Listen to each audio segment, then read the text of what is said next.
নমস্কার প্রিয় দর্শক, আমি সাধক অলৌকিক রহস্য চ্যানেলের চন্দন চক্রবর্তী বলছি। এর আগের 415 নম্বর এপিসোডে আপনারা বেলাদাস ট্যান্ডনের কিছু বিচিত্র অলৌকিক জীবনের ঘটনা শুনেছিলেন আনন্দময়ী মায়ের সাথে তার অদ্ভুত এক সম্পর্কের কথা, এবং তার সাথে আপনারা জেনেছিলেন তার উজ্জ্বল অভিনয় জীবনের কথা।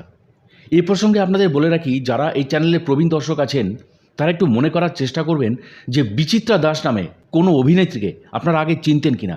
এই বেলাদাস ট্যান্ডনেরই কিন্তু অভিনয় জীবনের নাম ছিল বিচিত্রা দাস, এবং এই অভিনয় জীবনের আরও বেশ কিছু কথা তিনি পরবর্তীকালে আমাকে বলেছিলেন। এবং তিনি বলেছিলেন যে চন্দন ভাই, সবসময় তো সব কিছু মনে পড়ে না, অনেক বয়স হয়ে গেছে, আরও কিছু কথা রয়েছে, তুমি যদি নিতে চাও তাহলে নিতে পারো।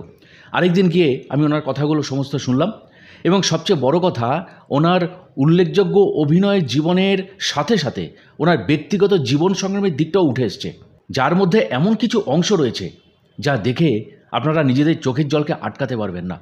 ভাববেন, সাধক তো সাধনা করেন সংসারের বাইরেই বেশিরভাগ ক্ষেত্রে, কোনো দুর্গম নির্জন স্থানে। বিশেষ করে যে মা বা বোনেরা সংসারের মধ্যে থেকেও এক নির্মম জীবন সংগ্রামের মধ্যে অতিবাহিত করেন, সেটাও কি সাধনার চেয়ে কম কিছু?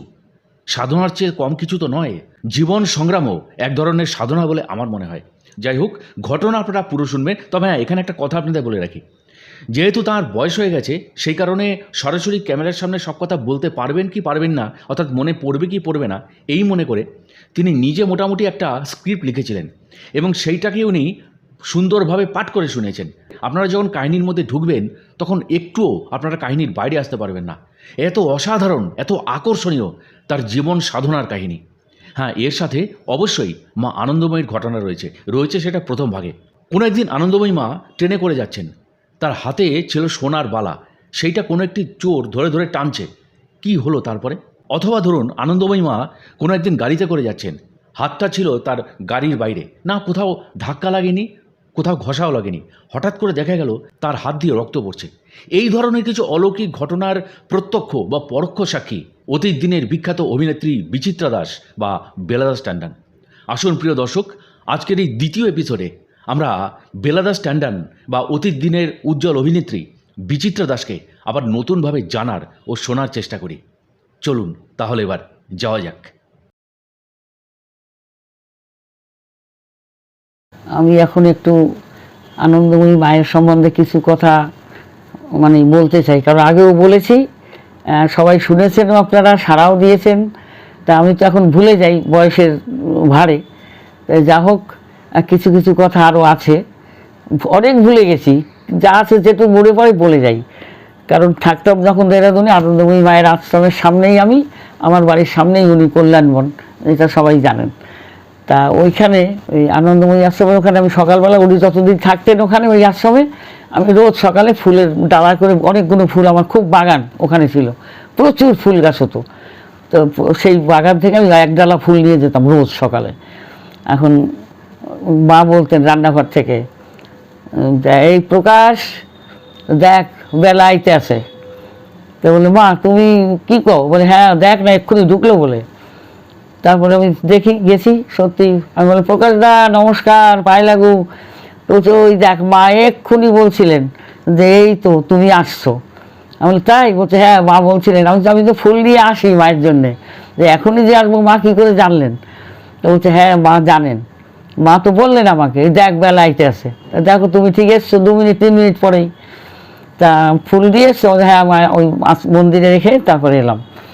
তা মা বলছে, আয় এদিকে আয়, বয়। তার ওখানকার রান্নাঘরের সামনে আমি বাইরে বসলাম। মা রান্নাঘরের দরজাতেই রান্না করছিলেন কয়লার উনুনে।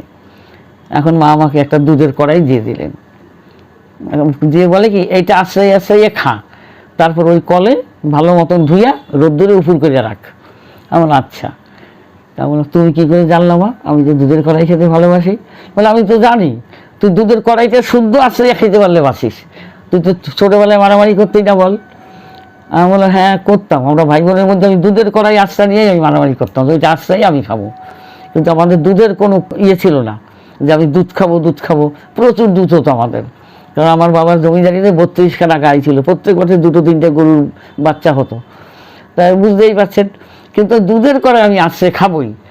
আর মা আমাকে ওই সুযোগটা দিলেন, আর বলেও দিলেন যে ছোটোবেলায় মারামারি করতে কামড়াকামড়ি, আর ঝিনই দিয়ে করতে না, ওই যে ঝিনুক, আমরা ঝিনই বলতাম দেশের বাড়িতে, বলে ঝিনই দিয়ে আশ্রয়ছি।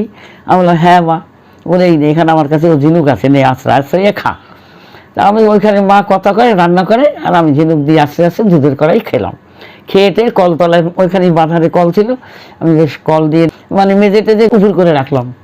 মাও জোগায় ডাল খাবি ডাল, বললাম কী করে বলি মা তোমাকে, এটা খাবি ওটা খাবি করলে, বলি খা না, লাউ ডাঁটা দিয়ে ডাল করছি খা। তা আচ্ছা ঠিক আছে, একটু বাটিতে করে মা দিল, আর ডালটা খেলাম। খালি ওই দিনই নয়, এইরকমভাবে যে কদিন মা ছিলেন ওই সময় আমি রোজই ফুল দিয়ে যেতাম, কিন্তু না কিছু মায়ের আবার ভাগ্যে যুক্ত। যা হোক, কোনো দিন ডাল, কোনো দিন একটু তরকারি, কোনো দিন একটু ভাজা, খেয়েটে আমি আবার বাসন টাসন মেজে দিতাম। আমি তো মা, আমি তো মুসলমান নই, রোজই তুই এই কথা কও কেন গো, যে খাইয়ে ভালো করে বাসন ধুয়ে রোদ্দুরে শুকাইতে দে। বলে দেখ ওইটা করবো, আমার এই ধুইতে হইব। আমি বললাম কেন, এখানে আর লোক নেই? বলে থাকলেও আমার জিনিস আমি নিজে করতে ভালোবাসি, তুইও তো তাই বাসিস বল। আমি একটু হাসলাম, আমার অনেক কথাই দেখি মা আমার বলে ফেলেন আমার মনের কথা। তো যা হোক, আমিও নিজের কাজ নিজে করতেই ভালোবাসি, এখনও বাসি। তা মা তখন দিতেন, আমিও খেতাম। বেশ যে কদিন মা থাকতেন ওইটা আমি করতামই। আর কিছু না কিছু মায়ের হাতের আমার কপালে জুটত, আর অনেক কথা হতো মায়ের সঙ্গে। তখন তার কোনো শিষ্যেরা আসতেন না, ওই প্রকাশদা থাকতেন, আর একজন উমাকান্ত ছিলেন, উনি থাকতেন। আর উমাকান্তর গল্প আমাকে মা একদিন বললেন যে এক সময় উমাকান্তের কথা, আমরা যখন দেশের বাড়িতে ছিলাম, উমাকান্তকে বললাম উমাকান্ত ওই বাচ্চাটাকে কোলে নিয়ে চলে আয়। ফটো তোলা হচ্ছিল মায়ের দেশের বাড়িতে, তখন উমাকান্ত মায়ের সঙ্গে ছিলেন। উনি তখন বলছে যে ওই বাচ্চাটাকে নিয়ে আয় তো, আমি ফটো তুলি একটু কোলে নিয়ে। উনি কী করলেন, উমাকান্ত গিয়ে ছাগলের বাচ্চাটাকে নিয়ে এসে দাঁড়িয়ে পড়লো আমার পাশে। তো সবাই হাসাহাসি করছি, এই তোর কী রে, তোরে আমি কী কইছি, বাচ্চা আনতে, ছাগলের বাচ্চা আনতে কইছি? ওই যে বাচ্চাটা বসে আছে কোলে নিয়ে, ওই বাচ্চাটাকে নিয়ে আয়। তখন বলছে ও তুমি কবা তো, ছাগলের বাচ্চা না মানুষের বাচ্চা? বলে তোর যেমন বুদ্ধি সেই রকমই তুই কাজ করবি, যা বাচ্চা ছাগলের বাচ্চা ওইখানে। তখন ছাগলের বাচ্চাটা ওদের কাছে ছেড়ে উমাকান্ত ওই মানুষের বাচ্চাটাকে, আমাদেরই একজন ছিল বাচ্চা, ওইটাকে নিয়ে এসে দাঁড়ালো আমার পাশে। আমরা ফটো তুললাম। তো উমাকান্ত এরকম লোক ছিলেন, কিন্তু উনি দেরাদুনেও ছিলেন, মায়ের সঙ্গে আসতেন। আর উমাকান্ত আসলেই ওনাকে আমি কাঁচের গ্লাসে ওনাকে চা করে দিতে হতো, কারণ আমাদের গ্লাসে উনি চাটা খেতেন না, এক গ্লাস বেশ ভরা চা এক গ্লাস খেতেন। তা যা হোক, এমনি করে আশ্রমে যেই আসতেন, তা হয়তো আমার বাড়ির লোক অনেকে পছন্দ করতো না যে সাধু বাবার আসে রোজ রোজ চা খাওয়াতে হয়, কিন্তু ওনাদের পছন্দ হলো আর না হলো আমার তো তাতে কিছু যায় আসে না। সাধু বাবারও তো আমার লোক, আমার মায়ের লোক। তো যা হোক, এই নিয়ে আমার কর্তার সঙ্গে আমি বলেছি, এদের বলে দাও তো এরকম করে কেন। তো যা হোক গেল। তা ওর তারপরে একদিন ডক্টর ত্রিগুণা সেনের তো সবার জানা আছে, উনি কে ছিলেন, আমাদের মনে হয় এডুকেশন মিনিস্টার ছিলেন। তা উনি আমাকে খুব ভালোবাসতেন। আনন্দময়ী মা এলেন আর উনি আসবেন না এরকম হয় না, আর উনি এলে আমাদের ঘরে থাকতেন। আনন্দময়ী মাকে বলতেন মা আমি ওখানে থাকি, বলে হ্যাঁ তুই ওখানেই থাক, ওখানে বুঝছি তোর ভালো লাগছে। তা আমাদের একটা নিচে একটা রুম ছিল, গরমের দিনে বেশ ভালো হতো ওটাই শুতে, আন্ডারগ্রাউন্ড রুম, পাহাড় তো দেরাদুনে, নিচের রুমটা গরমের দিনে আমরাও শুতাম। তো ওই রুমে সব বিচারে সব খাটফাট সবই ছিল, গেস্ট ফেস্ট আসলেও থাকতেন ওখানে। তা উনি ওইটাই থাকতেন। তার উনি আবার আমাকে ফোন করতেন, মা অমুক তারিখে আসবে, তোমরা আসছো তো? আমি কর্তাকে বলতাম হ্যাঁ চলো শিগগিরই। তা চলে আসতাম। এখন ত্রিগুণা সেনা এসেই তো আমাদের বাড়িতে সব, আমাকেই উনি বলতেন এটা করে দাও ওটা করে দাও। কিন্তু আমি যদি না থাকি, হাজার হলেও আমি বাঙালি আর আমার স্বামী নন বেঙ্গলি, তা ওনার একটু লাগতো কিছু বলতে চলতে, একটু বাধা বাধা লাগতো, ওই জন্য আগেই আমাকে বলতেন। তা আমি যেতাম। তা এখন আশ্রমে গেছি, আমি আর ত্রিগুণা সেন দুজনে খাওয়ার সময় মা বলেছে এই তোর আজকে এইখানে খাবি।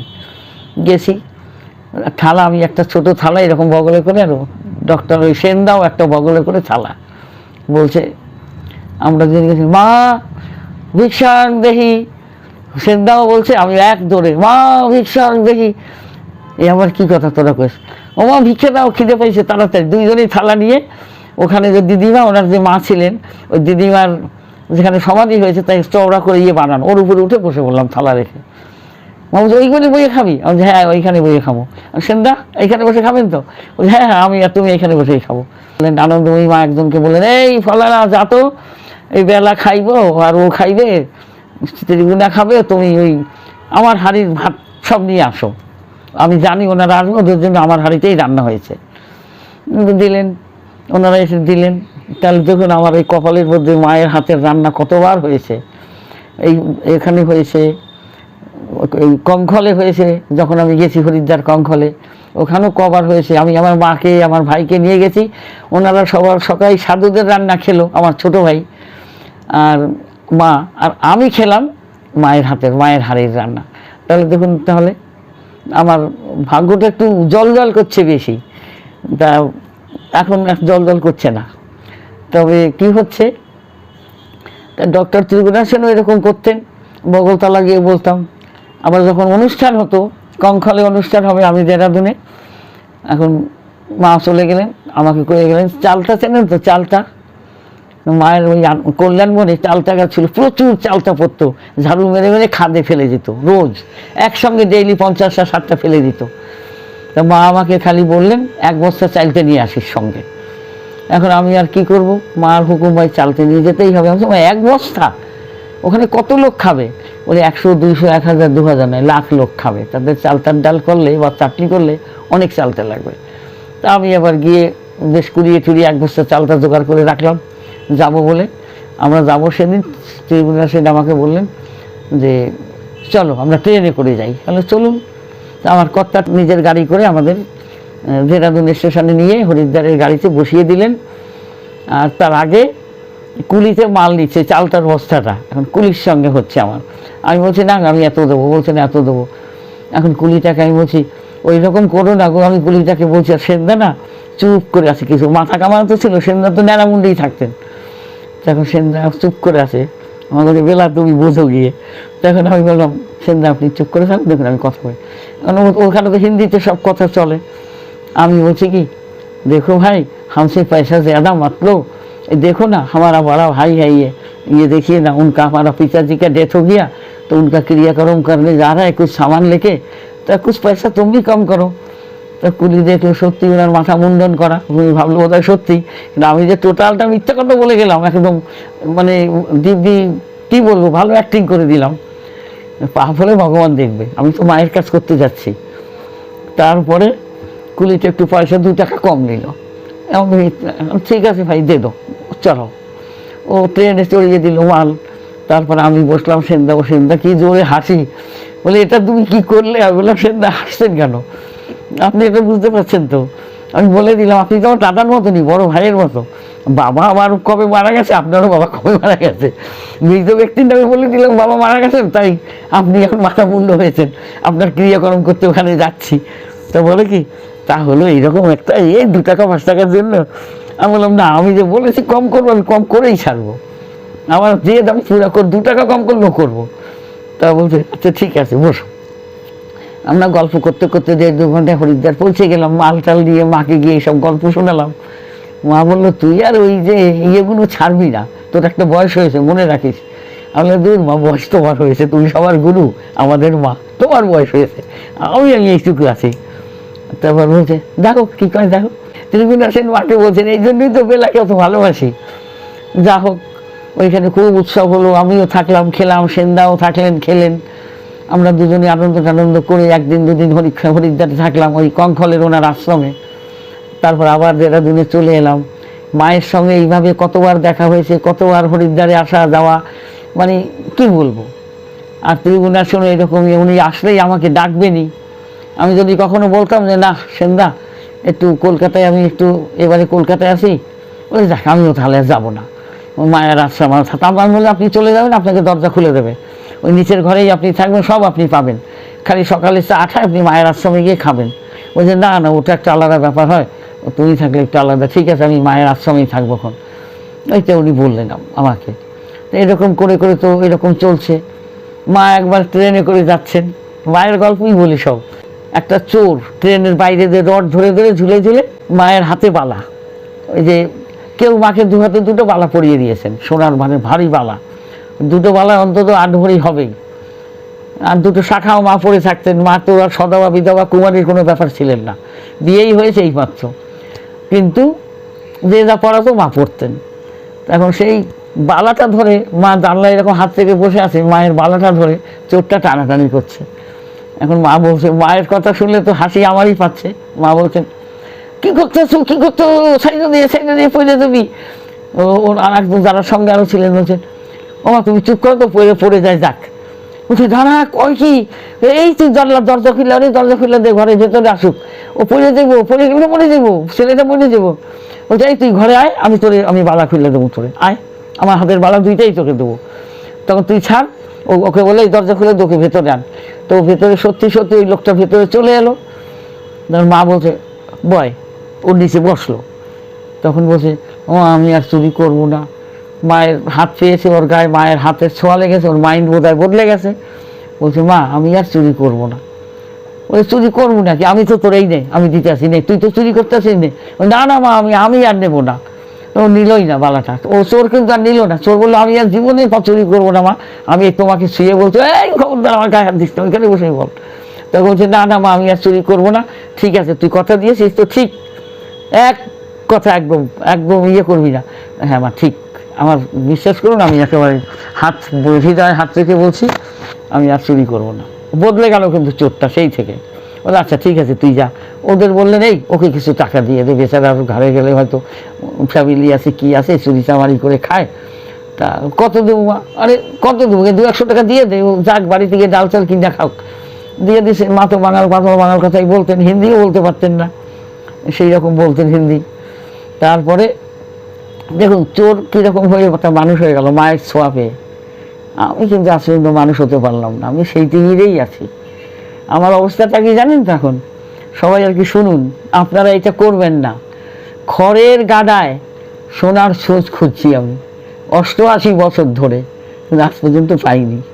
কিন্তু এই ভুলটা আপনারা করবেন না। সোনার সুচ কখনো খড়ের গাদায় কেউ পায় না, আপনারাও পাবেন না, আমিও পাইনি। তা আপনারা ওই ভুলটা আর করবেন না। একটুখানি মানে উপদেশ দিয়ে দিলাম, মাফ করবেন। যা হোক, এই হলো আমার মায়ের ভাষা, মায়ের কথা।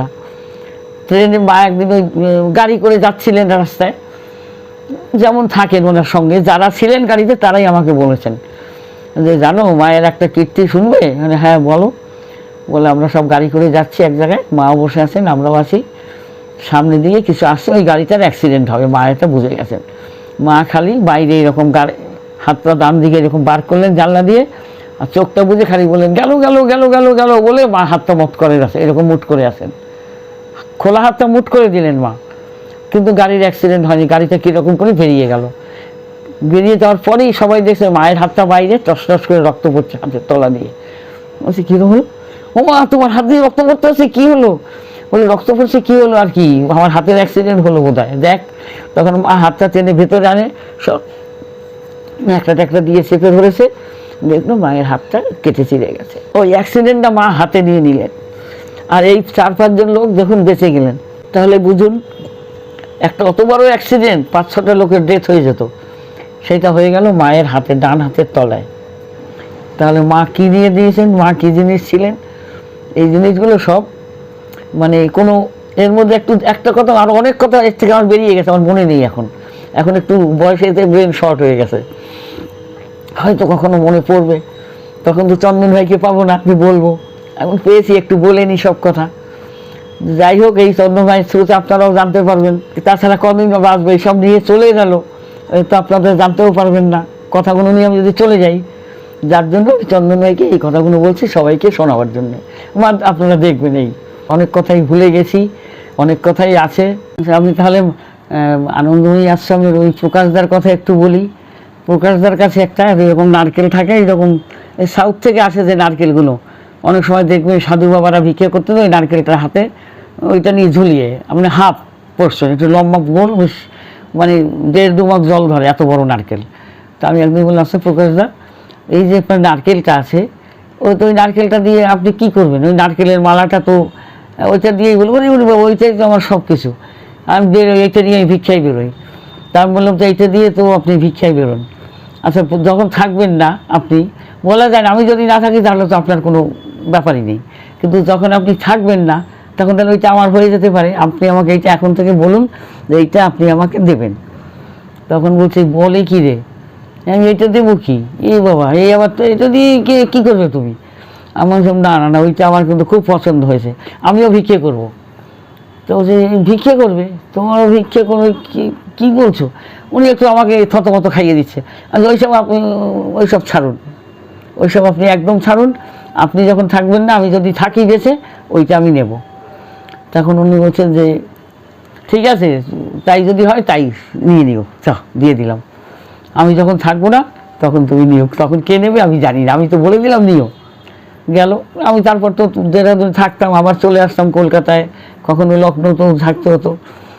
তো হঠাৎ একদিন গেছি, হয়তো 2 মাস 3 মাস বাদে গেছি, কিংবা গরমের সময় হঠাৎ করে আশ্রমে গিয়ে ওই প্রকাশদার ঘরেই ঢুকছি, ঢুকেই আগে ডানদারেই প্রকাশদার ঘর ছিল।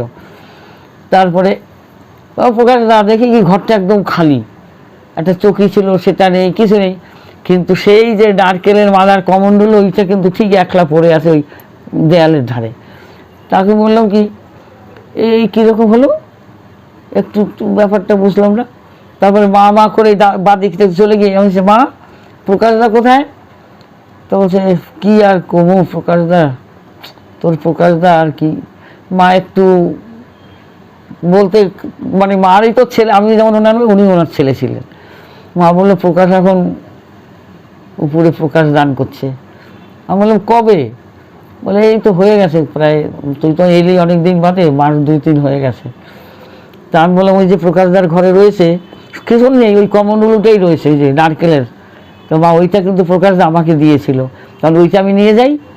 মা বললেন নিয়ে বাবা কী বলে, ওটা দিয়ে তুই কী করবি? আমি বললাম কেন, প্রকাশদা তো ভিক্ষে করতেন, আমিও ভিক্ষে করবো। ওই কয় কি তুই কী রে, তোর মাথা খারাপ হয়ে গেছে নাকি? আমি বললাম এখনও তো হয়নি, হলে আমি তখন তোমাকে বলবো, এখন আমি ঠিক আছি। তা তুমি বলো ওইটা আমাকে তুমি দাও, কারণ উনি বলেছিলেন ও মা জানে। তা তুমি জানো, তুমি দাও। বলে তুই সংসারী লোক, তোর ওইটা তোর কাজ না, ওইটা আমাদের কাজ। আমি তোমাদের কাজ মানে তুমি তো জানিয়ে ভিক্ষা করবা নাকি?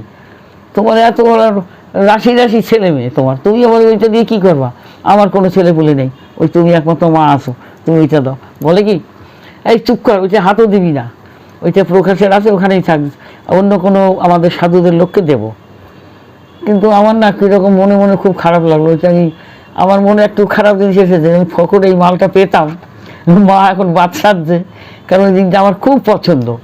আমি না ভিক্ষেই করলাম না, ঘরেই রাখলাম, কিন্তু আমি যে একজন সাধু মহারাজের জিনিস একটা আলমারিতে শোকেসে রাখতাম, দেখতে ভালো লাগতো, প্রকাশ চ্যাটার্জি নাম লিখে রেখে দিতাম। কিন্তু মা তো একেবারেই বাদ সাধলেন, খবরদার তুই ওতে হাত লাগাস না, তোর কাজ না ওটা, তোর সময় হলে আমি বলবো। আমি বলি তোমার যবে সময় হবে তুমি কবে বলবে, তখন আমি থাকবো না, নয় তুমি থাকবো না। এরকম উল্টোপাল্টা কথা আমি মুখ দিয়ে আমার ফটাফট বেরিয়ে যেত। মা বলতো একটা হইব, হয় তুই থাকবি না, আমি থাকবো না, কেউ না কেউ তো থাকবে একজন, আগে পিছেই হয়, এক লগে তো হইব না কিছু। আমি বললাম না এক লগে তো হইবে না, এক লগে হইলে তো ভালোই তোমার, আমি তোমাকে না ছেড়ে আর যেতাম না তোমার পেছনে। মা বলে কি তুই আরও বেশি কথা কইস না, তুই আয়, খাইছিস কিছু? আমি বললাম খামুখে, আমি তো রোজ যেমন আসি এখানে এসে এই তোমার জন্য দেখা করতে, তাই আয়। তা বলছে আচ্ছা বয়, দেখি পরে কী দেওয়া যায়। মন্দিরে গেছি, হ্যাঁ ফুল দিয়ে মন্দির থেকে তারপরে তোমার রান্নাঘরের দিকে আইলাম, রান্না বান্না করছো কিছু? বলে কি হ্যাঁ করছি, কী খাবি ক? বলে তুমি যা দেবা তাই খাও।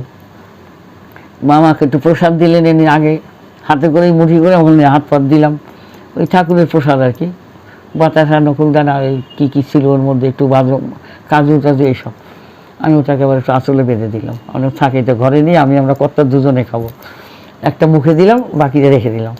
তা এখন বলছেন আর কি খাবি কি বল? আমি বললাম কিছু খাবো না, খাওয়ানোর তো কোনো দরকার নাই, এখন প্রকাশদারটা শুনুন আমার মা, বড্ড সত্যিই বলছি, আমার না মনটা খুব খারাপ লাগছে। সবাইকে নমস্কার। চন্দন ভাইয়ের ইচ্ছা প্রকাশ করলো, আমি যেন আত্মপ্রকাশ করি, তাই ভাবছি কদিন আর আছি এই পৃথিবীতে, কখন টপকে যাব কিছু ঠিক নেই। তাই কোনো কিছু না লুকিয়ে, আমার অন্তরে লুকোনো ছিল যা কিছু, সবগুলো আমি চন্দন ভাইকেই প্রথমবার বলছি, বলে শান্তি পেলাম। অবশ্য যোগ্য মানুষকেই বলেছি, সাধারণ মানুষ বললে আমাকে পাগল বলতো। বর্তমান থেকে শুরু করি, অতীতে চলে যাব, এতদিনের সব কথা মনেও থাকে না। আমি আমার 5 অবস্থার কথাই বলি।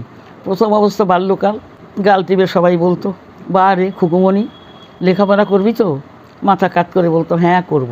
3 বছরে হাতে খড়ি এসে গেলাম খুকুমণি থেকে ছাত্রী জীবনে। যখন ক্লাসে 8-এ উঠলাম তখন কিশোরী অবস্থায় ঢুকে গেলাম। এটা হলো দ্বিতীয় অবস্থা। এই দ্বিতীয় অবস্থা মানে কিশোরীতেই গ্রাম ছেড়ে কলকাতায় আসতে হলো। বছর 3 বাদে আমি কৈশোর পেরিয়ে যৌবনে ঢুকেছি, অর্থাৎ তৃতীয় অবস্থায় যাচ্ছি। দ্বিতীয় অবস্থাতেই জীবন যুদ্ধ শুরু করতেই হয়েছে। রাস্তায় বেরোলে দিদি একটু সরুন না, দিদি একটু কাজটা একটু করে দেবেন না, এই সব যেমন হয়। তাহলে বয়সের অপেক্ষায় বড় লাগতো, 15 বছরের যেন 22 বছরের লাগতো। তা ঠোঙা বানিয়ে বছরখানেক কোনো রকমে চললো। কাজের খোঁজ তো করতেই থাকতাম। কপাল গুনে পেয়েও গেলাম একটা কাজ, উল্টাডাঙায় বাল্ব ফ্যাক্টরিতে, সকাল 8টা থেকে 5টা পর্যন্ত করে আবার বাড়ি ফিরে এসে সন্ধ্যায় ঘরের যেমন কাজ করতে হয় সব মেয়েদের। মা অসুস্থ ছিলেন, বাবার খুব হাঁপানি ছিল।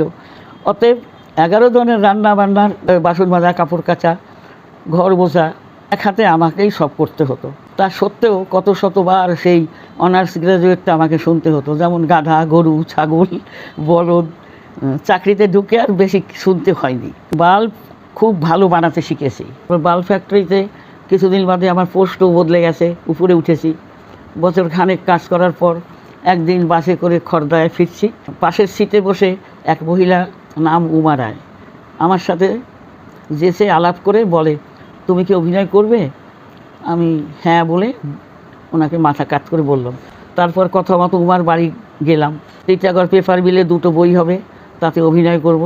কর্ণ অর্জুনে আমি প্রথম দ্রৌপদীর ভূমিকা, আর একটা কি বইতে মনে নেই, ওখানে আমি কৃষ্ণাবাইয়ের ভূমিকা করেছি, ঐতিহাসিক নাটক। তবে কৃষ্ণাবাই ছিল বিধবা রানী, রাজ্য চালাতেন। প্রথম রাতেই টিটাগড়ের অনেকগুলো কল আসলো। আমি বুঝতে না পেরে মাস্টারদাকে বললাম, আপনি কথা বলে নিন, আমি নতুন কিছুই বুঝি না, কত টাকা দেবে, কোথায় রিহার্সাল হবে, কী যেতে হবে। মাস্টারদা কথা বললেন, আর আমি সব শুনে নিয়ে রাজি হলাম। এছাড়া কোনো উপায়ও ছিল না। 4 আনায় 1 কিলো চাল, সেই 1 কিলো চাল ফেরা ভাত করে নুন দিয়ে 11 ভাগ করতাম। তাই ছোটরা এমনভাবে খেত যেন অমৃত খাচ্ছে। ঠাকুরমাও ছিলেন তখন 95 বছরের উপর, ওনার জন্য আবার লুকিয়ে কিছু খাবার রাখতেই হতো। রাতে খিদে পেত, উনি বসে খেতেন। ছোটরা তো বোঝেন, দেখলে চুরি করে খাবে, তাই মা লুকিয়ে ঠাকুরমার বালিশের তলায় রেখে দিতেন রাতে শুতে যাওয়ার আগে। ঠাকুরমা সেটা জানতেন। পেট বড় খারাপ জায়গা। ছোটোবেলা থেকে 13 বছর বয়স পর্যন্ত কে গরিব, কে বড় লোক, কে ভালো, কে মন্দ, এবং কোনো বাজে ভাষা, গালি, এসবের সাথে পরিচয়ই হয়নি আমাদের। পড়াশোনা, খেলা করা আর বাদরামি ছাড়া কোনো কিছুই জানতাম না। বাবার রাজত্ব ছেড়ে এখানে আসার পর থেকে যেন একটা নতুন দুনিয়া দেখলাম। আসল কথায় আসি, অভিনয় করে কমাসের মধ্যেই বেশ নাম হয়ে গেছে। অনেক কলও আসতো। একটা দিন এমন এলো যে আমি চান খাওয়া সময় পেতাম না। এই সময় একজনে আমাকে ধরে নিয়ে গেল বড় ক্লাবে। ক্লাবের নাম অভিনেত্রী সংঘ। সেইখানের আমাকে মেম্বার করে নিল। সময় পেলেই সন্ধেবেলায় ক্লাবে আড্ডা দিতাম, বেশ ভালোই লাগতো। বেশ চলছিল। কয়েক বছর পরে হঠাৎ একদিন ক্লাবে ঝগড়া লাগলো উত্তম কুমার ও সৌমিত্রবাবুর সঙ্গে। বোঝা গেল 2টো ক্লাব ভাগ হয়ে গেল। উত্তমদার শরীরটাও ভালো যাচ্ছিল না, তাই কিছুদিন পরে 3 নম্বর ময়রা স্ট্রিটের ওনার তখন থাকার ফ্ল্যাট ছিল, সেখানে মিটিং ডাকা হলো। ওটাই ছিল ওনার তখনকার বাসস্থান। আমিও ছিলাম সেখানে। মিটিং শেষে ঠিক হলো নতুন ক্লাবের নাম দেওয়া হলো শিল্পী সংসদ। নাও ভাই, সবাই সই করে মেম্বার হও। আমি কিন্তু সই টই না করে পালিয়ে গেলাম। 2টো ক্লাবে মেম্বার থাকা যায় কি না জানি না, তো তাই পালালাম। ঠিক করেছি কি না জানি না। এরপর থেকেই রাস্তায় বা কোনো ক্লাবে দেখা হয়েই যেত কার না কারোর সাথে। এই কিরে, তুই শিল্পী সংসদে এলি না কেন রে? যাবো গো যাবো। দাঁড়াও, চুপ কর গাধা কোথাকার। বুঝতে পারলেন, অনার্স ডিগ্রিটা আমার ইউজ হয়ে গেল। বড়রা তো ঠিক আছে, সমবয়স্কদের ছেলেমেয়েরা তারাও তো শিল্পী। তারাও বলতো, তুই কী রে সংসদে আসছিস না কেন? তারাও বলতো, তুই না একটা আস্ত পাঠা। ধরে নিয়ে গেল একদিন শিল্পী সংসদে, মেম্বারও হয়ে গেলাম। অর্ধেন্দু মুখার্জি বললেন, না নিজের ভালো তো পাগলেও বোঝে রে গাধা। অর্ধেন্দুদার বড় ডিরেক্টর ছিলেন, অভিনয় জগতে ভালোই প্রভাব ছিল ওনার। অনেকেই অর্ধেন্দুদাকে চেনেন, নাম আছে খুব ওনার। এমনি করেই দিন আমার খুব ভালোই গেগুচ্ছে। চলার পথে ছেলে আমার খুব সাথ দিত। যেমন বেশি রাতে একলা বাড়ি ফিরতে হতো, কেউ আমার সাথে আসে, ফিরে দেখতাম কেউ নেই। ভূত ভেবে ভয়ে রাম রাম করতাম। আসল ব্যাপারটা তো আমি বুঝতেই পারতাম না। বাগবাজারের ধোবিগলি থেকেই বুঝতে পারলাম। ডলি ছিল আমার বন্ধু, ধোবিগলিতেই ওরা থাকতো, মাঝে মাঝে তো আমিও থাকতাম। চন্দন ভাই তো ধোবিগলির শিব মন্দিরের কথা জানিয়েই দিয়েছে অনেক আগেই। এখন প্রবোধ বাবার কথায় আসি। এখন বলছি সবই প্রবোধ মুখার্জির কথা, ওনার কাছ থেকে শোনা কথা। এই আমি যে দেহটা ধারণ করেছি, এটা আমার 19তম মনুষ্য জন্ম, নারী জন্ম 3য়। 1 থেকে 4 জন্ম পুরুষ, 5 বারের সময় নারী হয়ে জন্মালাম। আবার আমি 3 বার পুরুষ জন্ম নিয়েছি, এরপর 8ম জন্মে নারী রূপে জন্মালাম ব্রাহ্মণ কুলে। এই জন্মেই প্রবোধ মুখার্জি আমার প্রথম পুত্ররূপে জন্মেছিল। এখন 19তম জন্মে আবার নারী রূপে জন্মেছি বলেই প্রবোধ ওর মাকে পেয়েছে, আর ছাড়ে। এই জন্মেই সশরীরে মাকে পেত। আমি যদি বাবার কথা শুনতাম, 3টে মাত্র কথা, তাও রাখতে পারিনি। প্রথম, বিয়ে না করা, বেশি কথা না বলা এবং মিথ্যে কথা না বলা। মিথ্যে কথা তো আমি পছন্দই করি না, বলার তো প্রশ্নই নেই। সিংহ রাশির লোক আমি, একটু এধার ওধার হলেই আমি পাত্তারি গুটিয়ে ফেলি। বিয়েটা করতে হয়েছিল আমার ফ্যামিলির জন্য, তাই করলাম। বেশি কথা তো ছোটোবেলা থেকেই বলতাম, এখনও বলি। তবে এই 19টা জন্মের মধ্যে গত 18টা জন্মেই আমি 100 বছর পার করেই মরেছি। এবারের কথা জানি না, এখনও তো 12 বছর বাকি শতায়ু হতে। অনেক কিছুই করতে পারতাম, নিজের হাতেই নিজের ভবিষ্যৎ এবং ভাগ্য বরবাদ করেছি। জানতাম সংসারী জীবন আমার জন্য নয়, আমার মা বাবার সংসারের জন্যই আমাকে বিয়ে করে সংসারী হতে হয়েছে। লম্বা এত বছর পরে মনে ইচ্ছা হয় আমি আবার ছোটোবেলায় ফিরে যাই। পিছনে এত লম্বা রাস্তা ফেলে এসেছি, আর ফেরা যায়? এমনিভাবে আমার অভিনয় জীবন, 2টো ক্লাবের মেম্বার, অভিনেত্রী সংঘ আর শিল্পী সংসদে সময় পেলেই আড্ডা মারা হতো। ওখানকার মেম্বার ছিল সবাই, বড় অভিনেতা অভিনেত্রী থেকে ছোট অভিনেতা অভিনেত্রীরা, বড় থেকে ছোট নৃত্যশিল্পী, বড় থেকে ছোট গায়ক গায়িকা। লাইটের ছিল তাপস ভাই, দিদি বলে ডাকতো আমাকে। খুব ভালো ছেলে ছিল, আড্ডাবাজ ছিল না। ক্লাবে যখন শো হতো, সংসদের সব নাটকই উত্তমদার পরিচালনায় হতো, আর তাপস ভাইয়ের লাইটের কাজ থাকতো। এই অবস্থায় খেয়ে না খেয়ে কত রাত কত দিন কেটেছে, কেউ কি তা জানার চেষ্টা করেছে কোনো দিন? রাতে ফিরে বলতাম, মা তুমি খেয়েছো? মা বলতেন না। আমি বুঝে গেছি বেশি করে ভাত নেই, তাই মা না খেয়ে বসে আছে। আমি কাপড় ছেড়ে বলি, মা তুমি খেয়ে নাও। আমি 2-3টে ক্লাবে রিহার্সাল ছিল, সেখানেই কোনোটায় চা সিঙ্গারা, কোনোটায় চা নিমকি, এইসব উল্টোপাল্টা খেয়েছি। কাল অনেকগুলো কাজ আছে, পেটটা নাড়াচাড়া দিলে কি হবে বলো তো? মিথ্যা কথা বললাম মাকে। পাপ হবে কি না জানি না। মাঝে মাঝেই রবিবারে সকালে বোর্ড রিহার্সাল থাকতো বিশ্বরূপা, স্টার, রংমহল, সেখানেও সকালে জলখাবার দিত। তাই আমি মাকে বলতাম আমারটা ছোট দুটোকে পেট ভরে খাইয়ে দেবে, ওরা যেন কষ্ট না পায়। আজ রবিবার, অন্য ক্লাবে রিহার্সাল আছে, সেখানেও খেতে হবে, কিছু না কিছু তো খেতেই হয়। অতএব রাতেও আমার ভাগেরটা ছোট দুটোকে খাইয়ে দিও।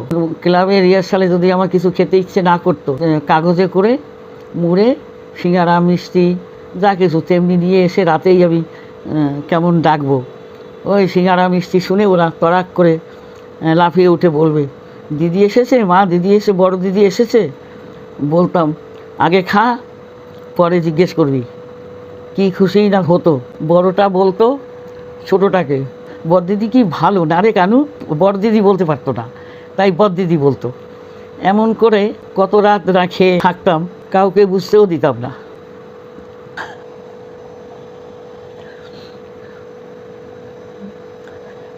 লিখে রেখেছিলাম ওই জন্য, যাতে তবু আমার মনে পড়ে যায়, এসে যায়। একদম খারাপ লাগে সব কথা ভাবতে গেলে, না ভাষা পাই না খুঁজে কি বলবো আমি।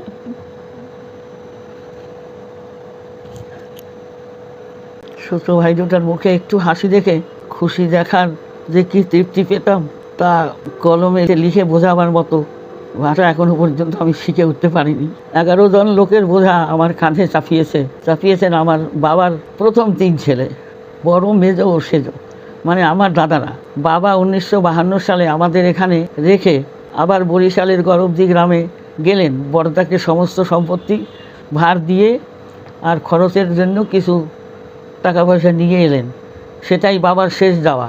মেজদা আর শেষ দাদা এরা দুজন এখানেই এই দেশেই অনেক আগে থেকেই ছিলেন।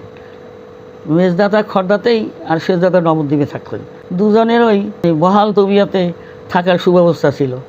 বাবা তাই মেজ ছেলেকেই বেশ কিছু টাকা দিয়ে আগেই পাঠিয়েছিলেন, যাতে মেজদা খর্দার 10-20 হাজার টাকার মধ্যেই একটা বাড়ি অন্তত কিনে রাখে। তখন কে পুষতো, পড়ে আছে থাক, 4-5 কাঠার বাড়ি পড়ে আছে, কেউ থাকার কোনো লোক নেই, শেয়াল ডাকতো। কিন্তু আমার বাবা সেই ভালো ছেলেটা যে নিজের ফ্যামিলি এবং শ্বশুরবাড়ির ফ্যামিলি, এরা 5 জন, শ্বশুরবাড়ির সব মিলিয়ে 12-13 জন লোককে খাওয়ানো, তা আবার মাছ অথবা মাংস ছাড়া একদিনও চলে না তাদের। কোথায় ঘরবাড়ি খোঁজাখুঁজি করবে? বেশ তো চলছে, চলুক না, পরে দেখা যাবে। সেই পরে দেখা আজও আসেনি। সেই পরে দেখার জায়গায় দাঁড়িয়ে আমি আজ পর্যন্ত দেখে আসছি, 88 বছর ধরে দেখছি। বড় দাদা 3টে যে কেমন করে খায় সেটা বুঝেও উঠতে পারছি না। 1952 সালে যখন খর্দা এলাম তখন আমি মাত্র 14 বছর বয়স চলছে।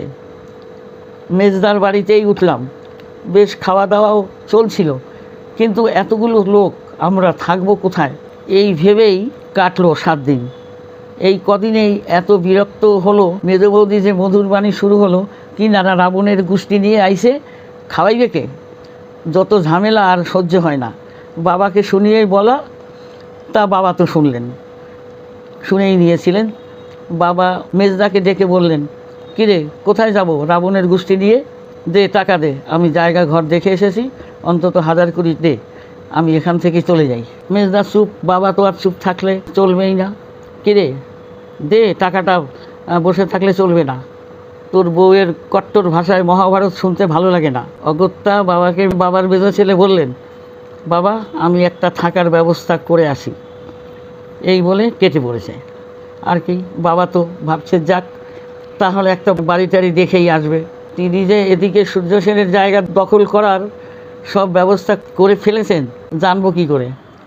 পরের দিন মারামারি করে বাঁশ খুঁটি পোতার টালি চল সব করে টোরে দিব্যি একটা ঘর বানিয়ে দাঁড় করিয়ে দিল। এসে দেখে মাকে বলি, মা এখানে থাকবো কি করে? মাও প্রথম, আমিও প্রথম দেখলাম। মা বলে, চুপ কর ছাগলটা, কথা বাড়াস না। যা হোক মাচান ফাচান বানানো হলো, বিছানা মা 1 বস্তা কাঁথা বালিশ ওইসব নিয়ে এসেছিলেন, আর 1 বস্তা বাসনপত্র নিয়ে এসেছিলেন, ওই দিয়েই যা হোক আমাদের ওই ঘরেই ঢুকিয়ে দিল। দাদাদের ও ছোট ভাইদের আমি খুবই ভালোবাসতাম। পরবর্তীকালে বুঝলাম এখানে ভালোবাসার কোনো দাম নেই। আমি ওদের ভালোবাসি আর ওরা স্বার্থকে ভালোবাসে। ওনাদের সন্তানেরা আলাদা রূপ ধারণ করবে তা তো কোনো দিনও ভাবেননি উনি। এখন আমি বুঝতে পারছি মানুষের চেয়ে আবার কি নিকৃষ্ট কোনো প্রাণী আছে। আমি নিজের কথাই বলছি, আমার মা বাবা অত্যন্ত উৎকৃষ্ট মানুষ ছিলেন এবং জন্ম দিয়েছিলেন কতগুলো মানব শিশুকেই। নইলে শেষদা যখন জানলেন যে বাবা মা সবাই এখানে এসেছে, একবার খোঁজও নেয়নি, ঘাড় বাঁচালো, কোনো দিন একবার খবরও নেয়নি। সবাই নিজের ফ্যামিলি নিয়ে ব্যস্ত। বাবা মরার সময় বলেছিলেন, তুই এদের দেখিস। বাবার কথা রাখতে গিয়ে আমি দেখতে দেখতে এখন অন্ধ হয়ে যাচ্ছি। নিজেকে দেখার আর সময় পেলাম কই।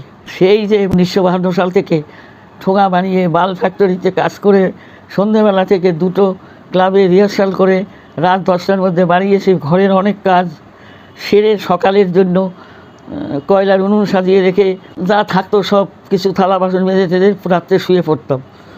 আচ্ছা 4টায় উঠে আঁচ দিয়ে চাল ডাল ধুয়ে ভাত যা কিছু করার করে রান্না ঠান্না করে একটা ভাজা করে যা হোক আমার টিফিনে দুপুরে করে খাবারটা নিয়ে বেরিয়ে পড়তাম উল্টোডাঙার উদ্দেশ্যে। সকাল 8টার মধ্যে না ঢুকলে আমার মাইনে কাটা যাবে। রবিবারে বাল্ব ফ্যাক্টরি বন্ধ থাকলে কি হবে? আমার তো আর হোম ফ্যাক্টরি থেকে ছুটি নেই, বলবো কাকে? সবাই তো আমার মা বাবা ঠাকুরমা 2টো দাদা ছিলেন তারা কাজ খুঁজছে, কবে পাবে তার ঠিক নেই। অচেনা দেশ, অচেনা জায়গা, এদের উপরে সেজদা মেজদা এনারা তো দাদাগিরি দেখিয়ে পাত্তাই নেই। সেজদা তো নবদ্বীপে একটা ঘোষবাবুর 5 জনের ফ্যামিলি পালছেন, আর তার উপরে মেজদা এখানেই আছে, কিন্তু তিনি তো আবার নিজের সংসার, শালির সংসার পালছেন। তেনার মা বাবার ফ্যামিলি দেখার সময় কোথায়? শ্বশুরবাড়ির জনসংখ্যা নিজের 5 জন নিয়ে প্রায় 15 জীবদের পালতে হচ্ছে। সবার উপরে বর্দা, সে তো আমাদের গর্দা মনে করে দূরে ফেলে বাঁচলো। এদের আমি মানুষ ভাববো কী করে, যাদের মনে হুঁশই নেই। পরবর্তীকালে বর্দা নাকি বাবার শ্রাদ্ধ করেছিলেন খুবই ধুমধাম করে, অনেক লোকও খাইয়েছেন। জীবন্ত মানুষটাকে তো বিনা চিকিৎসায় বিনা অন্নে মরতে হয়েছে না খেয়ে। বললে অনেক কথাই হবে, ফিরে যাই নিজের কথায়। চাকরি অভিনয় করে পথ খুঁজে পাই না। ঠাকুরমাও মারা গেলেন, তার শ্রাদ্ধ শান্তির করতে অনেক টাকা ধার হয়েছে। যে 2 দাদা এখানে থাকতো তারা একজন মাসে 100 টাকা, একজন মাসে 80 টাকা পেত। বাকিটা যে মরা থেকে শ্রাদ্ধ পর্যন্ত 1 মাসে কি করে বাবার হবিষ্যি হবে, কি খাবেন কে জানে। এমনকি ঠাকুরমার পোড়ানোর পরে বাবা যে 2 নতুন কাপড় পরবে তাও মেজদারা কেউ দেয়নি। কি বলবো, নিচুতার কথা। ঠাকুরমাকে যে নতুন কাপড় পরিয়ে শ্মশানে তুলবে সেটাও মেজদা দেয়নি। তখন তো 2-3 টাকায় মোটামুটি ধুতি পাওয়া যেত। আমার দিকে তাকাচ্ছে 2 দাদা।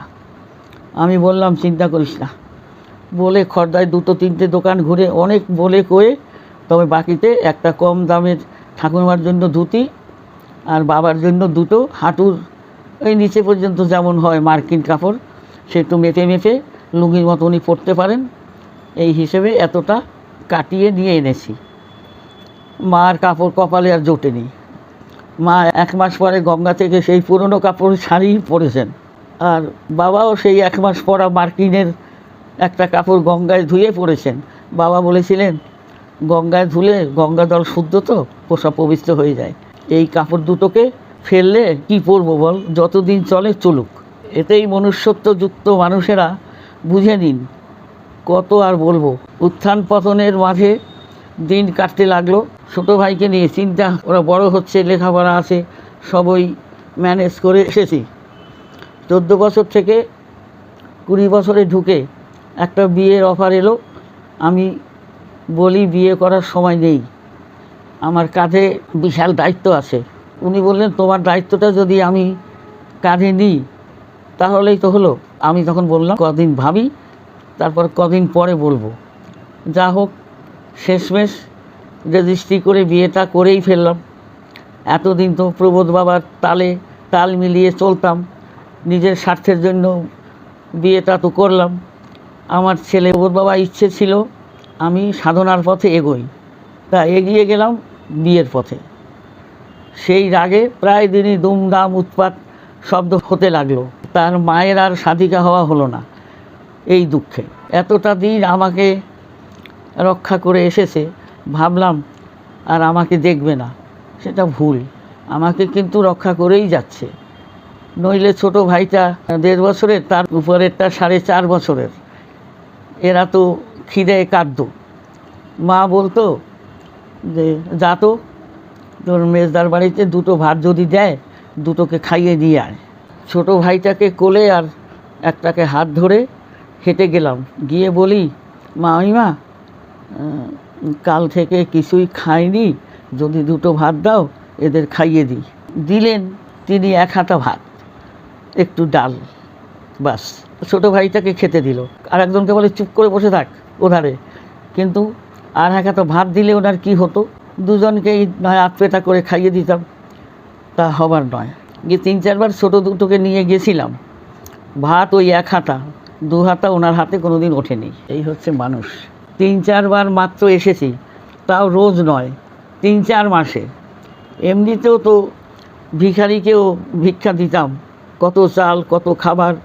আর এখানে এসে কিনা আমাদের নিজেদের ভাই হয়ে গেল একেবারে পর, মানে মহাপর। বলতেও লজ্জা হয়। এরা আমাদের বড়দা, মেজদা ও সেজদা। পরবর্তীকালে এনারাই আবার অপূর্ণ বয়সেই মারা গেলেন, একই রোগে আবার, তার নাম ক্যান্সার। কিন্তু 4 দিনের মধ্যে একদিনও যদি 2 হাতা ভাত দিত ছোট ভাই দুটোকে, অল্প অল্প করে খাইয়ে দিতাম, যেতাম তো কখনো 1 মাস পরে, কখনো 1.5 মাস পরে। যখন দেখতাম আগের দিন রাতে থেকে কিছুই দিতে পারিনি, তখন পরের দিন সকালে 10টায় যেতাম দুটোকে নিয়ে। তাই 2 হাতা ভাত দিত না। রোজ গেলে তো ঝাঁটার বাড়ি মেরে তাড়াতো। 1.5 বছরের ভাইটাকে ডাল দিয়ে মেখে খাওয়াচ্ছি, আর 4 বছরের ভাইটা দেখছে আর পিঠে হাঁটু দিয়ে আমাকে ঠেলছে। ওর দিকে ফিরে তাকিয়ে আমার খুব কষ্ট পাচ্ছিলাম। সেটা ও কি বুঝবে? আমি ফিরে তাকালে ভাইটা ওর মুখ খুলে হাঁ করে আমাকে মুখ দেখে বলতো ইশারা করে যে আমার মুখে ওটুকুনি দে না দিদি। আমি তো ইশারা করে বললাম, তুই তো বড় হয়েছিস, ও তো ছোট। ছোট ভাই কাঁদছিল, দেখছিস না, চুপ কর, নইলে এরা তাড়িয়ে দেবে। ভয় চুপ করে গেল। কেউ কি ফিল করতে পারে আমার বোনের অবস্থাটা কি কেমন ছিল? আজ পর্যন্ত ভুলি নাই। দিনের পর দিন না খেয়ে থাকার জন্যে, খিদের ব্যথা পেটে, আর ছোট ভাই দুটোকে কিছুই না খেতে দেওয়ার ব্যথা মনে। আমাদের সকলের মা বাবার মনের অবস্থা কেমন হতে পারে তা বলার কোনো প্রয়োজন হবে না। সব মা বাবারাই সন্তান মানুষ করেন, ব্যথার যন্ত্রণাটা সবাই বোঝেন। অনেক বলে ফেলেছি, আর নয়। তবে 13 বছর থেকে ধীরে ধীরে 20-তে পৌঁছতে 8 বছর পথ খুবই কষ্টে কেটেছে। প্রবোধ বাবা না দেখলে জানি না আমার জীবনে কত বড় ক্ষতি হয়ে যেত। গত 19 জন্মের মধ্যে 16 বার পুরুষ জন্ম এবং 3 বার নারী জন্ম। এই জন্ম নিয়ে তাই চাল চলন আমার একটু পুরুষ মার্কা। এই মনটা খুব ভালো মন নয়, তবে একেবারেই খারাপ নয়। সাধু নয়, কিন্তু শয়তানও নয়। বর্তমানে সংসারই নয়, তবে সন্ন্যাসীও নয়। একে নিয়ে কি করা যায় বলে দেবেন চন্দন ভাইকে, আমি জেনে নেব, তাই করব। এখন প্রবোধ বাবার দয়ায় এত বছর কেটে গেল, কেমন করে সেই টেরই পেলাম না। ছোটোবেলা থেকেই আমায় রক্ষা করেই যাচ্ছে, আমি বুঝতে পারিনি। বিয়ের পর থেকেই ভালো করে বুঝে উঠতে পারি। ঘরের মধ্যে হাঁটাচলা, খড়মের শব্দ পাই। কিছুকাল পরেই আমরা অভ্যস্ত হয়ে গেছি। এখন আমার ছেলের কিছু কথা বলি, কবে থেকে হচ্ছে আমি ঠিক জানি না বা ফলো করিনি। গত কয়েক মাস ধরে রাতে ঘুমোলে বাড়ি থাকি না। আয়ারা মালিশের সময় অনেকবার আয়ারা বলে, কি যে ঘুমন আপনি, আমি মনে হয় যেন আপনার শরীরে হাওয়া বইছে না, মানে শ্বাস করেন না, আপনি মরা মানুষের মতো পড়ে থাকেন। আচ্ছা, যখন আমি শরীরে ঢুকি আমি কিন্তু বুঝতে পারতাম এখানে আমি ছিলাম না, আর ঘুমোইও নি, কিন্তু কাউকে বুঝতে দিই নাই সেটা। এখন জানতে পারলাম যে আমাকে প্রবোধ বাবা নিয়ে যায় হিমালয়ে, এবং তার যেখানে যেখানে আশ্রম আছে সেখানে নিয়ে যায়। সময় মতন আমাকে শরীরে ঢুকিয়ে দিয়ে আবার চলে যায়। জেগে উঠে মনে হয় না আমি ঘুমিয়েছিলাম, মনে হয় যেন এই ঘুরে এলাম।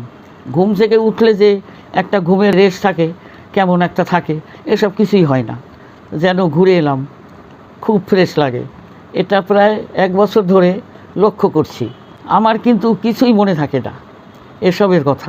2-4 মাস থেকে নতুন একটা উপদ্রব শুরু হয়েছে। এই যেমন দুপুরে বা রাতে খাবার পরে শুয়ে মোবাইল দেখি। কোথায় সিদ্ধ সাধু আছেন, বড় বড় সব সাধুরা, সাধু বাবারা কোথায় থাকেন, সেখানে যাব, এইসব। আমার ছেলে সেটা মনে হয় চায় না, তাই শুরু করেছে মোবাইল নিয়ে টানাটানি। তবে কাউকেই দেখতে পাই না। আয়ারা বলে, আপনি তো জেগে আছেন, আর আপনার মোবাইলটা দূরে পড়ে গেল কি করে? এইসব ব্যাপারে এরা কি বুঝবে? এত বছরের মধ্যে প্রবোধ বাবা আমার হাত ও সাথ ছাড়েনি। আমি কর্মব্যস্ততার জন্য গুরুত্ব দিতাম না। যবে থেকে বিছানায় পড়েছি তবে থেকে আমি আমার গত 19টা জন্মের ব্যাপারটা জানতে শুরু করেছি, এবং অনেক কিছুই জেনেছি। আমার বাপের বাড়ি, আমার স্বামীর বাড়ি, এই দুই আমার বাড়ির মধ্যে চাপে পড়ে আমি আমাকেই খুঁজে পাচ্ছি না। কোনো জন্মের কি অপরাধে ফল ভোগ করছি জানি না। এই জন্মের তো হুঁশ এলো কিছু বছর আগে। শারীরিক অবস্থার জন্যই আর কোনো কিছুই করা সম্ভব হবে না।